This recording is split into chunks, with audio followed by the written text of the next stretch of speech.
বাংলাদেশের রাজনৈতিক মঞ্চে এমন ঘটনা ঘটেছে যা কল্পনাতীত।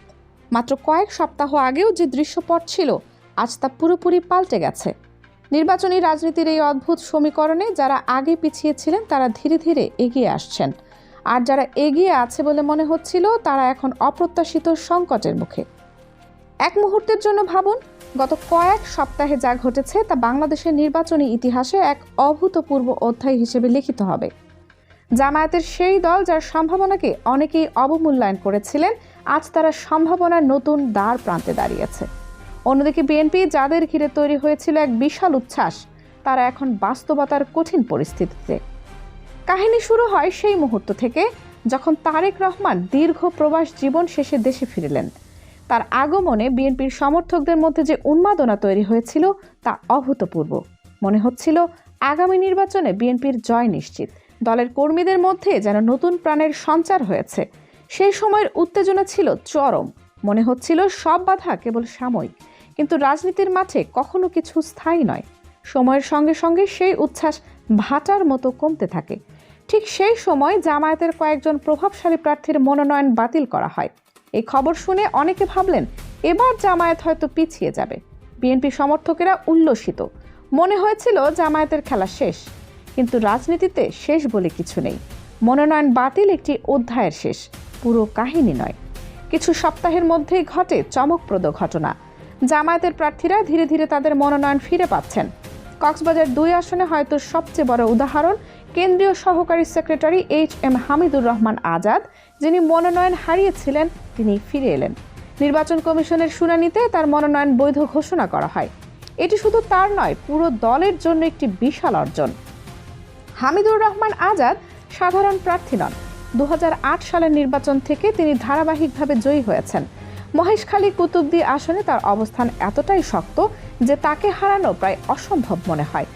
শাহজাহান চৌধুরীর মতো অন্যান্য নেতা জামায়াতের, যাদের জয়ের সম্ভাবনা ৯০% বেশি, সেও এই নির্বাচনে শক্ত অবস্থানে রয়েছেন। অন্যদিকে বিএনপি এখন কঠিন পরিস্থিতির মুখে।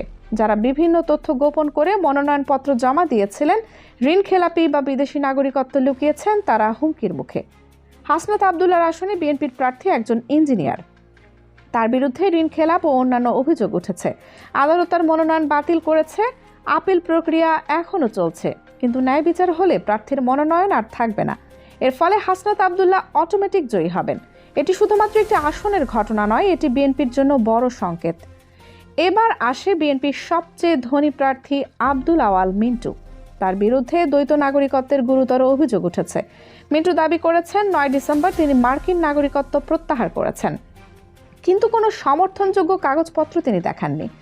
সবচেয়ে চমকপ্রদ, মিন্টু ৪ ডিসেম্বর মার্কিন পাসপোর্ট ব্যবহার করে থাইল্যান্ডে গিয়েছেন এবং ১৫ ডিসেম্বর ফিরে এসেছেন। এতে প্রশ্ন ওঠে, যদি ৯ ডিসেম্বর নাগরিকত্ব বাতিল হয়ে থাকে, তাহলে ১৫ ডিসেম্বর তিনি কিভাবে পাসপোর্ট ব্যবহার করেছেন? এই প্রমাণ পিনাকি ভট্টাচার্যের মাধ্যমে সামনে এসেছে, যা বিএনপির জন্য বড় ধাক্কা। জাতীয় পর্যায়ের কাহিনী যত নাটকীয়, স্থানীয় পর্যায়েও তার থেকে কম নয়। বরিশাল, শেরপুর, ফেনীর অনেক আসনে বিএনপির প্রার্থী বিপদে।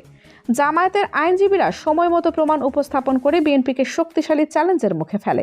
এভাবে একের পর এক আসনে বিএনপি শূন্যতার মুখে পড়ছে, আর জামায়াতের প্রার্থীরা তাদের প্রার্থিতা ফিরে পাচ্ছে। জামায়াত ধীরে ধীরে শক্তিশালী হচ্ছে। প্রার্থীরা জিতছে আদালত ও নির্বাচন কমিশনের শুনানিতে। অন্যদিকে বিএনপি ব্যাকফুটে।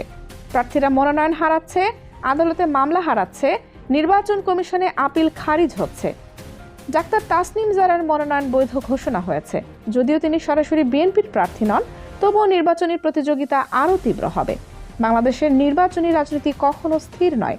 শেষ পর্যন্ত কে জিতবে তার সময়ই দেখাবে। জামায়াত সম্ভাবনার দ্বার প্রান্তে দাঁড়িয়েছে। বিএনপি এখন ব্যাকফুটে।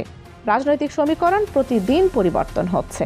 যারা ভাবেন রাজনীতি একটি নির্দিষ্ট রুটিনে চলে, তারা আজকের ঘটনা দেখলে বুঝবে এখানে সবই অনিশ্চিত, সবই সম্ভাবনার মধ্যে।